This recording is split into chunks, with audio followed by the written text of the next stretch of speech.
안녕하십니까. HR리스트 김P입니다.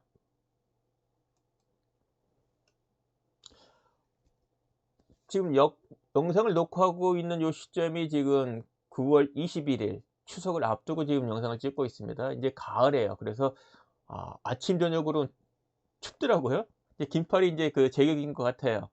이 시기는 뭐 현업들이 바쁘기도 하지만 실무적으로 또 한편으로는 내년도 사업 계획 준비를 할 겁니다. 특히 이 영상을 보시는 HR리 담당자, 뭐 인사부서든 아니면 HR리 담당자든 이 HR리 업무 하시는 분 입장에서는 이제 내년도 사업 계획 짜면서 리더와 구성원의 역량 향상을 위해서 어떤 방법을 활용해야 되지, 어떤 접근을 해야 되지, 이런 고민 많이 하실 거예요.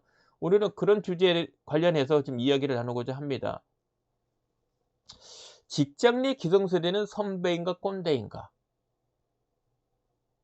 그러니까 리더든 뭐 젊은 세대든 아니면 뭐 기성세대든 스스로 한번 우리 생각해 보죠.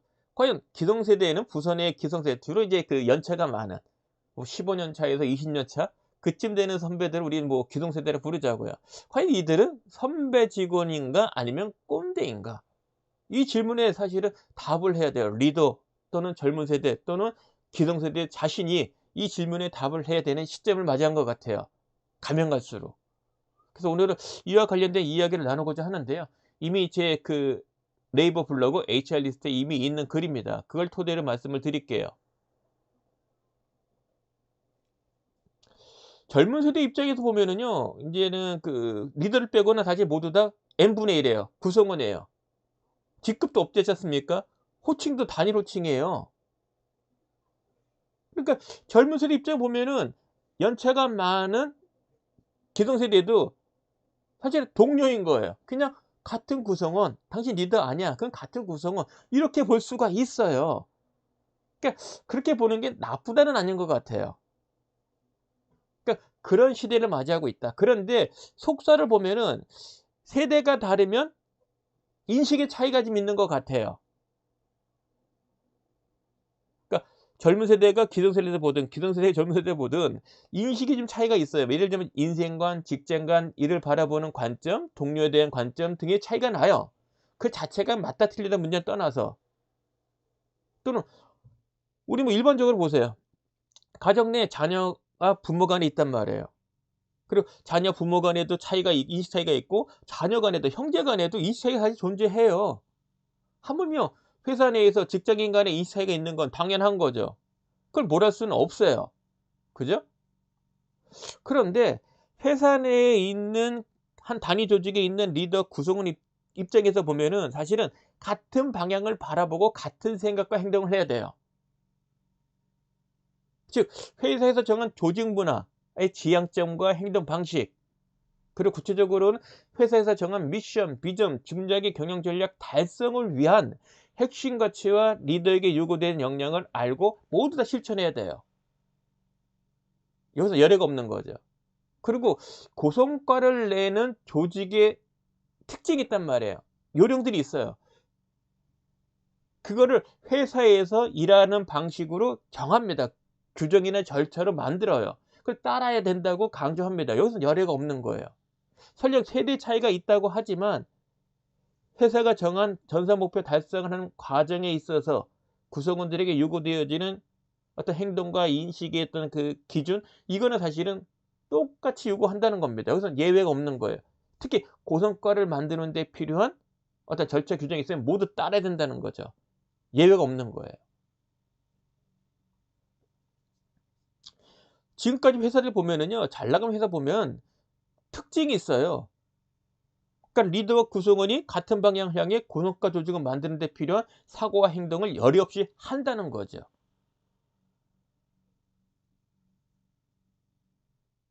우리 상상을 해 보죠. 고성과를 낸 사람은 당연히 더 많은 보상을 받아야죠. 그죠? 그러면 연차가 많은 사람들은 우대가 받는다는 것이 아니라 연차가 많은 사람들이 다른 사람보다도 고성과를 내. 그럼 당연히 좋은 성과 보상받는 거죠. 그렇게 보상을 받는 것은 사실은 우대가 아니잖아요. 그죠? 근데 아무리 연차가 많아도 성과가 낮으면 거기에 따르는 보상을 받는 거예요. 고성과 내는 사람보다는 낮게 받는 거죠. 이건 나에 대해서 우리가 우대해 주는 게 아닌 거예요. 그죠? 낮게 나오면 낮은 평가받고 높게 나오면 높은 평가받는 거예요. 예, 연차가 많다고 대우받는 것이 아니라는 거죠. 인사의 방침은 아주 명확해요. 연차가 높다고 우대하는 경우는 드물다. 아니 어느 회사에서 나이가 많다고 우대해 주겠습니까? 절대 근성으로 평가하진 않아요. 그래서 연차가 많다는 얘기는 나이가 많다가 아니라 축적된 경험과 실력이 많다는 것을 사실은 지향하는 거죠. 그래서 성과도 좋기 때문에 결국은 우대받는 거예요. 나이가 많기 때문에 우대받는 것이 아니라는 겁니다.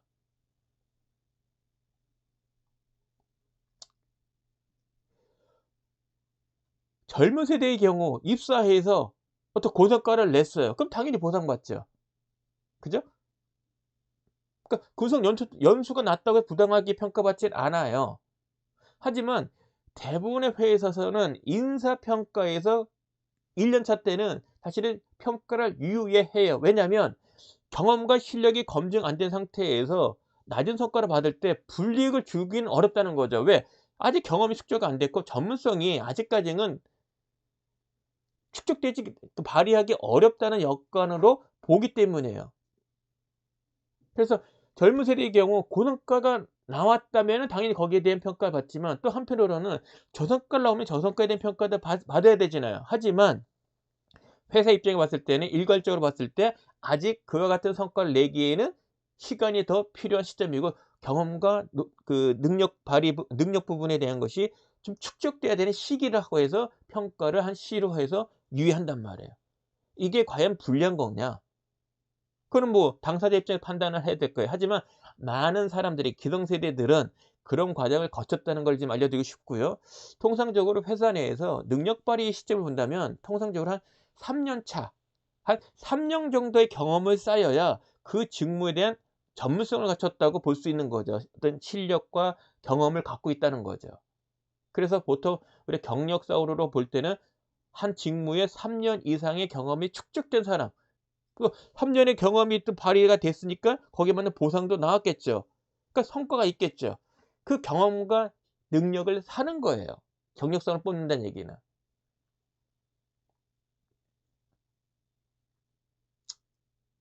부서의 리더라면 당연히 목표 달성을 감안해서 업무 분장을 할 거예요.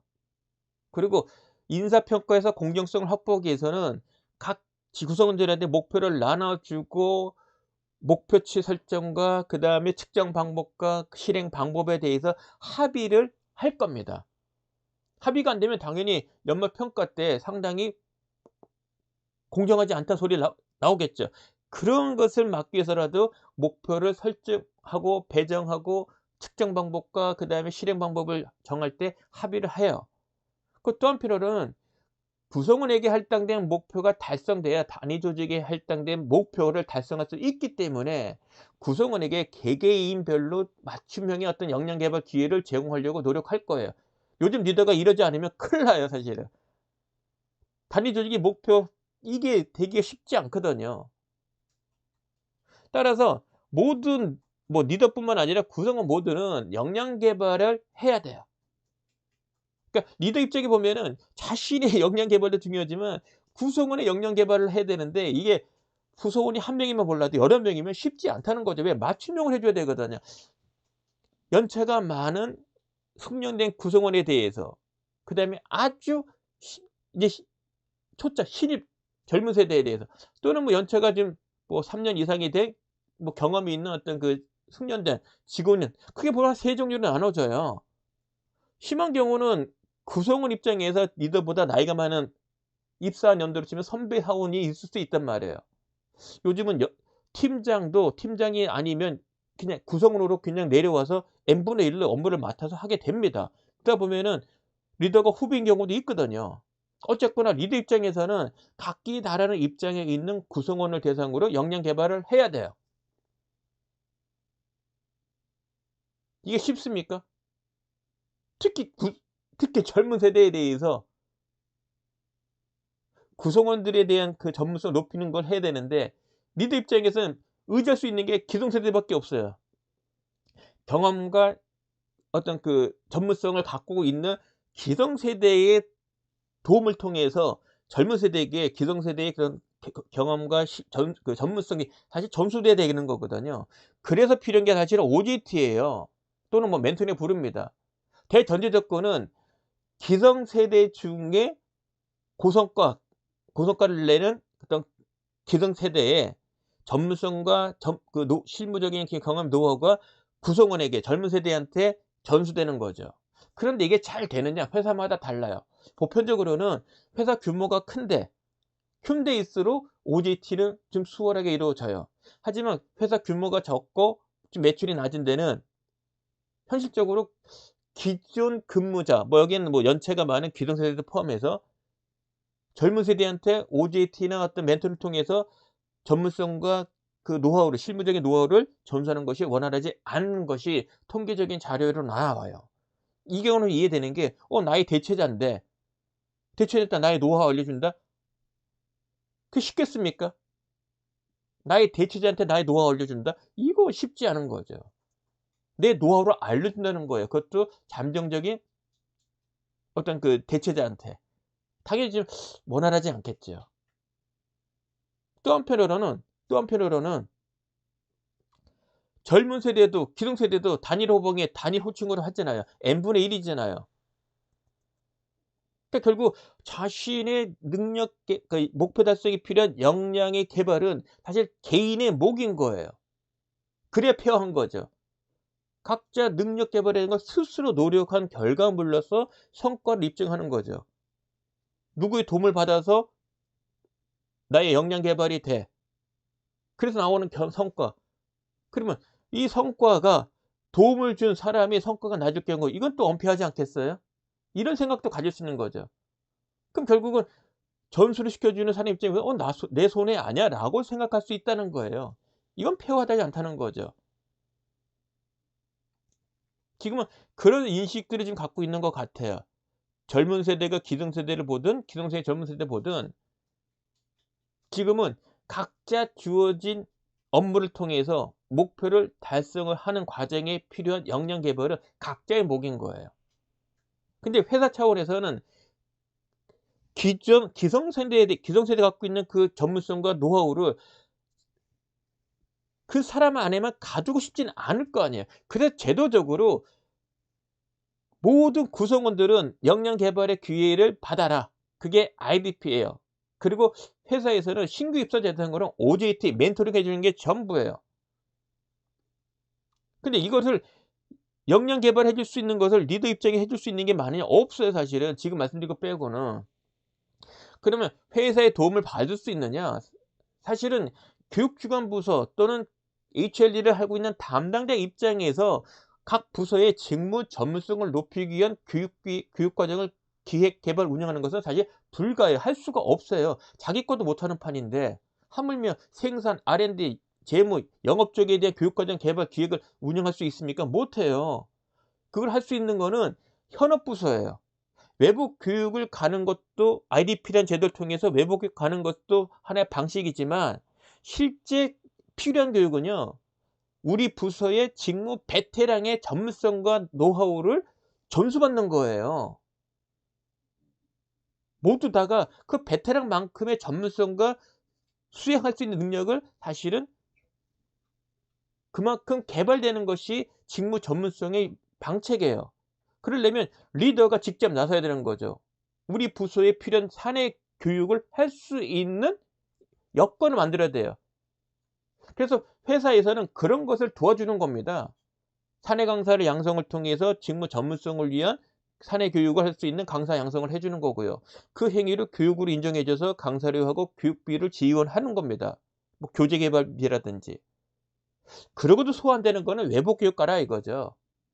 그리고 신규 입사자든 아니면은 뭐 경력 입사자든 직무 전문성을 높이기 위해서는 OJT도 사실 필요하다는 거예요. 신입이야 교육부서에서 강제적으로 하지만 경력 입사자에 대한 OJT 또 멘토링은 그거는 뭐 부서장 하기 나름이에요.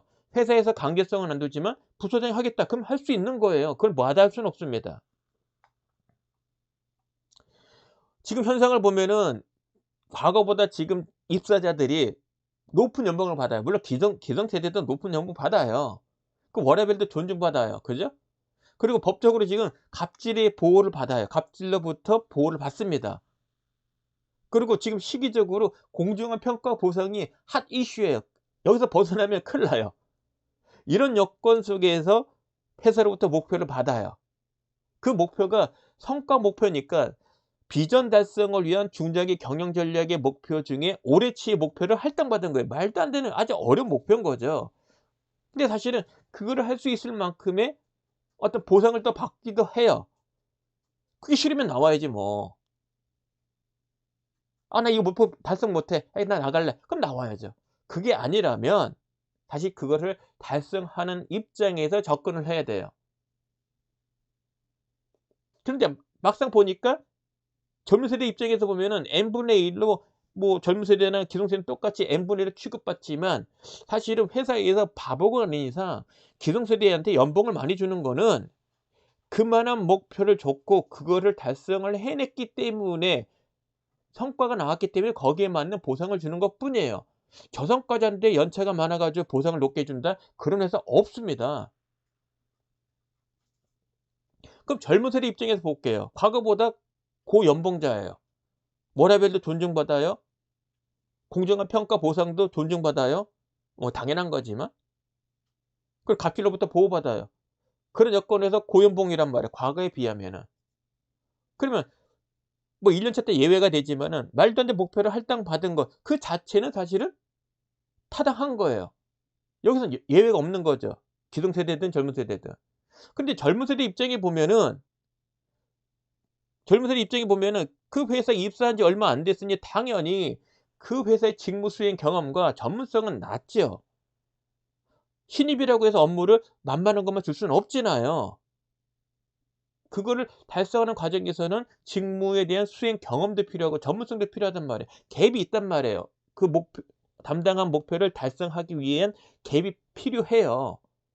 갭이 존재하는 거고 메꾸는 노력이 필요한 거죠. 근데 그 메꾸는 노력이 1 차적으로는 당사자 자신의 몫이에요. 하지만 회사 입장에서는 리더 입장에서는 가만두면 안 되잖아요. 그 갭이 빨리 메꿔져야 되잖아요. 그러니까 당연히 직무 전문성이 높은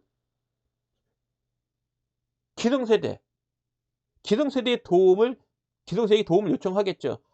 이 젊은 세대의 그 부족한 역량과 경험 부분을 좀 메꿔 주라고.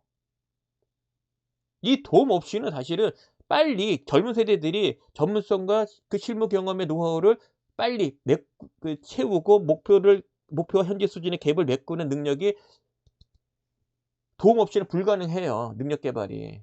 이건 현실이에요.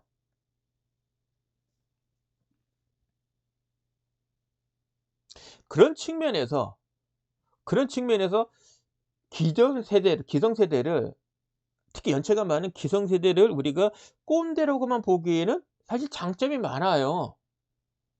그러니까 전사 목표 달성하는 과정에 있어서 필요한 전문성과 그 실무 노하우는 그건 어디 가서 구할 수 없습니다. 그거를 지닌 것만 해도 선배 직원이라고 보는 관점은 사실 타당해요. 그래서 젊은 세대 입장에서 3년간은 그런 관점에서 기성세대를 보시라. 그러면 실보다는 득이 더 많을 거예요. 물론 회사에 특정한 부서에 버스가 있다고 치면 여기는 분명히 무임승차자가 있어요. 무임승차자가. 하지만 그 안에서도 그래도 예우를 해 주잖아요. 몸이 불편한 사람 좀 앉게 해 주고 나이가 많은 사람 쪼금 더 앉게 해 주고. 하지만 회사 내에서 보면은 연차가 많다고 해서 뭐 그 노인처럼 취급받는 나이는 아니에요. 그 여성이라고 해서 항상 우대를 해 줘야 될 그것도 사실은 아니에요. 그죠? 그 자체는 이미 누구에게나 다 적용이 돼요. 그런 면에서는 평등하다. 하지만 고성과를 고성자가 아니야. 저성과자야. 그런데 이 회사에 이 부서에 남아 있는 거야. 그 사람으로 인해서 부서의 평가를 덜 받을 수 있고 어 아무 일 안 해도 또는 성과가 낮아도 저 연봉을 받네? 이런 취급을 받을 수 있는 사람이 존재할 수 있어요. 흔히 얘기해서 무임승차자죠. 외국 같으면 존재할 수가 없어요. 사실은 아웃되지. 하지만 한국에서는 아직까지는 법상으로는 무조건 성과가 낮다고 쫓아낼 수 있는 것은 아니에요, 제도적으로, 법으로.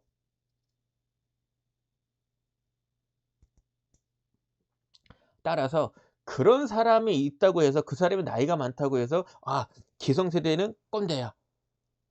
나갈 사람인데 버티고 있는 거.' 이런 인식 갖는 것도 사실은 옳지 않다.